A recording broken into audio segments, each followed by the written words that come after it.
आज की वीडियो खैर कैसे शुरू की जाए ये समझ के बाहर है, लेकिन हाँ मेरे खुद के चैनल पर आज एक स्ट्राइक आ गई है शू एशिया कंपनी की तरफ से। और स्ट्राइक मांगा वीडियो पर आई है जो रिसेंटली हमने ग्रेनोला के चैप्टर को अपलोड किया था। तुम्हें भी याद होगा जिसमें ओरेकल फिश का डायलॉग था कि नहीं बताऊंगी भाड़ में जाओ, जिसको अपलोड करके सिर्फ 8 दिन हुए थे और 8 दिन के अंदर मेरी वो वाली वीडियो पर स्ट्राइक आ गई। अब देखो मैं यहाँ पर फिलहाल ये चीज नहीं कहूंगा कि वो वीडियो फेयर यूज में होती है। अगर देखा जाए मैं सामने से इस चीज को मानता हूँ कि हाँ वो वीडियो मेरी शायद, फिर से कह रहा हूँ शायद, फेयर यूज में नहीं होती। और आपको ही पता है इसलिए मैं मांगा वीडियोस को 1 महीने बाद प्राइवेट कर दिया करता हूँ, जिससे कंपनीज वालों का दिमाग ना घूम जाए और लगातार 10-15 वीडियो पर वो लोग स्ट्राइक ना दे दे। तभी मैं ज्यादा मांगा की वीडियोस को पब्लिक नहीं रखता जो बहुत पुरानी हो जाती है। अगर रखता तो शायद ऐसा मैं अभी ये वीडियो बनाता होता।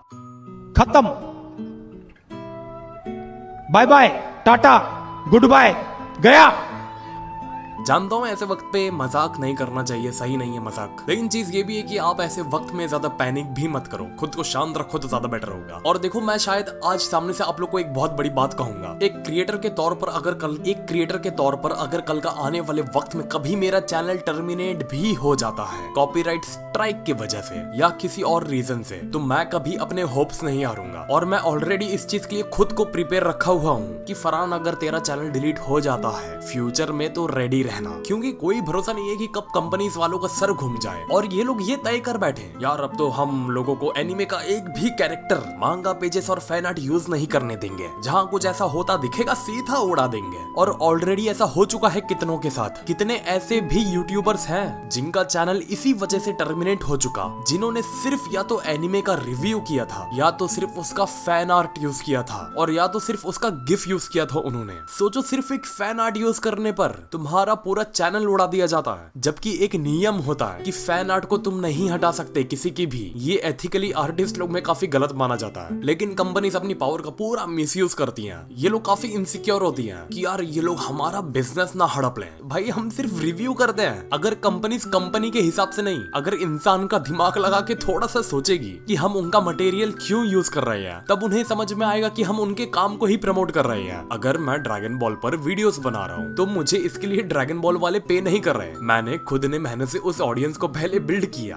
फिर मैं आप ही लोग के काम को अपने चैनल पर बिना पैसे लिए प्रमोट कर रहा हूँ। देखो सीधी सी बात है, आप चैनल की इनकम पर सरवाइव नहीं कर सकते। हम लोग को खास करके इंडियन यूट्यूबर्स को झक मार के स्पॉन्सर करना पड़ता है, क्योंकि हमें भी internet bills, personal expenses, light के बिल सीधी सी बात है घर वाले भरेंगे नहीं, आपके कंप्यूटर्स के बिल्स, क्योंकि काफी पावर कंज्यूम करता है एक गेमिंग पीसी। और मैं मुंबई में रहता हूँ, यहाँ इलेक्ट्रिसिटी के यूनिट भी काफी ज्यादा एक्सपेंसिव है, तो मुझे खुद पे करना पड़ता है, इंटरनेट से लेके लाइट बिल से लेके सब कुछ। इसे मैं यही कहना चाहता हूँ कि ड्रैगन बॉल पर वीडियो बना के मुझे कुछ नहीं मिलता, लेकिन आपका ज्यादा मार्केटिंग हो रहा है, इंडिया में आपका बिजनेस ज्यादा फैल रहा है। भले से ही अभी आप इंडिया में ऑफिशियल तरीके से नहीं हो, कल का जब आप आओगे इंडिया में ड्रैगन बॉल को लेके, तो हमारे जरिए आपको काफी आसानी होगी ऑडियंस को हासिल करने में। खैर देखो मैंने वैसे भी कहा कि मेरी वो वीडियो फेयर यूज में नहीं थी, लेकिन मैं आपको यूट्यूब का एक ऑफिशियल स्टेटमेंट दिखाता हूँ। खुद यूट्यूब की वेबसाइट पर लिखा हुआ है कि अलग अलग कंट्रीज के अलग अलग कॉपीराइट रूल्स होते हैं, जहां आप बिना कॉपीराइट ओनर की परमिशन के उसके कंटेंट को इस्तेमाल कर सकते हो। एग्जाम्पल के तौर पर इन्होंने यहाँ ये भी बताया कि यूनाइटेड स्टेट्स में ऐसा कानून है और यूनाइटेड स्टेट्स का ही कॉपीराइट लॉ इंडिया में भी अप्लाई होता है, सिर्फ यूट्यूब पर, बाकी जगह नहीं। यूट्यूब इंडिया के प्लेटफॉर्म पे यूनाइटेड स्टेट्स का ही कॉपीराइट लॉ जो होता है वो अप्लाई होता है। आगे इसमें लिखा है कि आप उस कंटेंट में जिसकी आपके पास परमिशन नहीं है वो तभी फेयर यूज में माना जाएगा जब उसमें आपकी कमेंट्री होगी, जो कि शायद मेरे उस वीडियो में नहीं दिखी होगी। उन कंपनीज वालों को क्रिटिसिज्म होगा, शायद वो भी नहीं दिखा होगा। आगे बढ़ते हैं। आपकी रिसर्च होगी खुद की, शायद ये भी नहीं दिखा होगा। टीचिंग,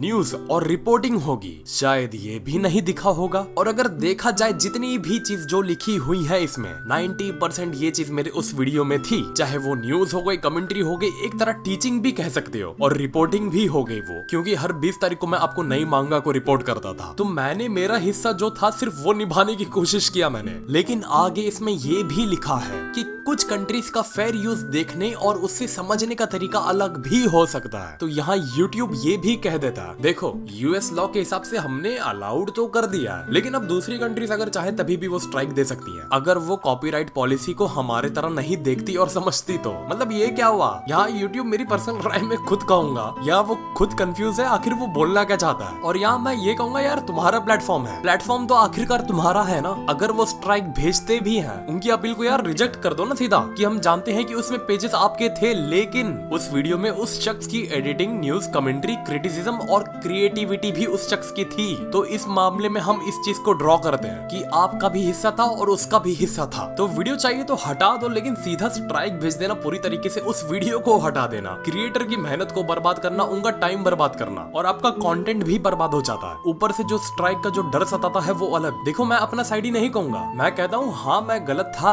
लेकिन मैं पूरा गलत नहीं था। अगर मैं आपकी मांगा को बिना कोई आवाज के, बिना कोई एडिट के, बिना कोई रिव्यू के बस ऐसे ही डाल देता, तो वो होता है कि यार तुम ओवर हो रहा है ये चीज, तुम कुछ नहीं कर रहे, उस पर अपनी मेहनत को भी इन्वेस्ट नहीं कर रहे, और सिर्फ मांगा के इमेजेस डाल के पैसे कमा रहे हो और सब्सक्राइबर बढ़ा रहे हो अपने, तो वो एथिकली गलत होता है। और तुम लोग खुद बताओ, अगर मैं ये चीज करूँ तो तुम लोग मेरे को गाली नहीं दोगे कि यार विक्सर तो क्या कर रहा है, तो दूसरे की मेहनत, जिसने ड्रैगन बॉल की मांगा को बनाया, जो आर्टिस्ट रहेगा, तो उसकी मेहनत को सिर्फ ऐसे ही डाल दे रहा है, ये चीज एथिकली गलत होती है। क्योंकि ड्रैगन बॉल सुपर की मांगा बनाने के लिए भी आर्टिस्ट लोग बैठे रहते हैं। तो अगर मैं उसे सिर्फ ऐसे ही डाल दूं, बिना एडिट और बिना कमेंट्री के, बिना न्यूज पर्पस के, बिना क्रिटिसिज्म के, तो काफी डिसरिस्पेक्टफुल भी होता उनके लिए। तब मैं जाके कहूंगा हाँ आप सीधा स्ट्राइक दे दो इस चीज पे। लेकिन जो मैं करता हूँ, एटलीस्ट वो इतना भी गलत नहीं हो जाता कि आप सीधा स्ट्राइक देके उस वीडियो को पूरा का पूरा हटा दो, क्योंकि मामला दोनों तरफ है ना। ज्यादा से ज्यादा चलो अगर कर भी रहे तो ब्लॉक कर दो यार, चाहिए तो वीडियो का जो पूरा पैसा आया वो पूरा उठा लो, कोई दिक्कत नहीं है, चलेगा। और जो कंपनी से मुझे ये बार स्ट्राइक आई है, शुएब शाह, इनका रिकॉर्ड काफी डरावना रहा है। ये लोग रिस्पॉन्ड ही नहीं करते हैं, काफी चैनल्स को इन्होंने डिलीट कर चुके हैं। इंडिया से भी एक यूट्यूबर था प्रक्ष जी करके, उसके चैनल को भी डिलीट करने में इनका ही हाथ था। 3-4 स्ट्राइक दे दिया था शायद उसके चैनल को, अगर मैं सही हूं तो। और इनकी नजर सभी चैनल्स पर बनी होती है। तभी आपने देखा होगा, हम जो ड्रैगन बॉल के क्रिएटर्स जो होते हैं, तो ड्रैगन बॉल की जो मांगा हम अपलोड करते हैं, तो उसके जो पिछले वाली जो मांगा होती है, हम उसको प्राइवेट कर देते हैं 1 महीने बाद, जिससे ये कंपनी वाले स्ट्राइक न लगा पाए हमारे पिछली वाली वीडियोस पर। खैर, अब तुम्हारा आखिरी सवाल होगा कि विक्सर अब क्या करेगा, मांगा पेजेस वीडियो में कैसे यूज करेगा। देखो, अब यही करना होगा,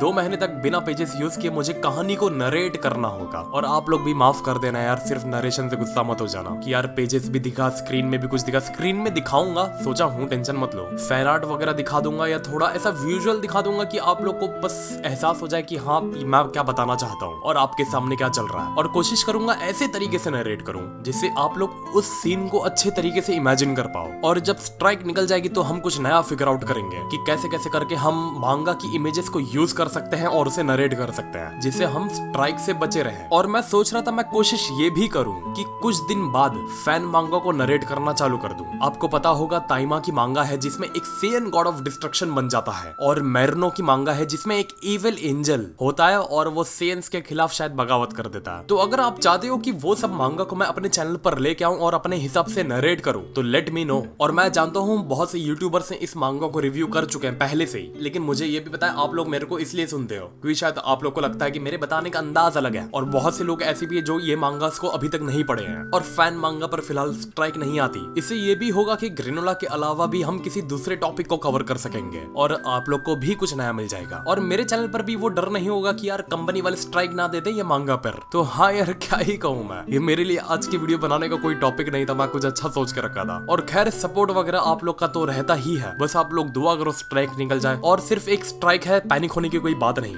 आगे क्या होगा कहा नहीं जा सकता। वैसे आज एक है, फिर देखते हैं। लेकिन अगर सिर्फ ये एक स्ट्राइक होती है तो हम इसे एक वार्निंग के तौर पर ले सकते हैं। तो हाँ यार, आज के लिए बस इतना ही, फिर मिलते हैं फिर अगले वीडियो में। तो नमस्ते, खुदाफिज, सत श्री अकाल एंड गुड बाय।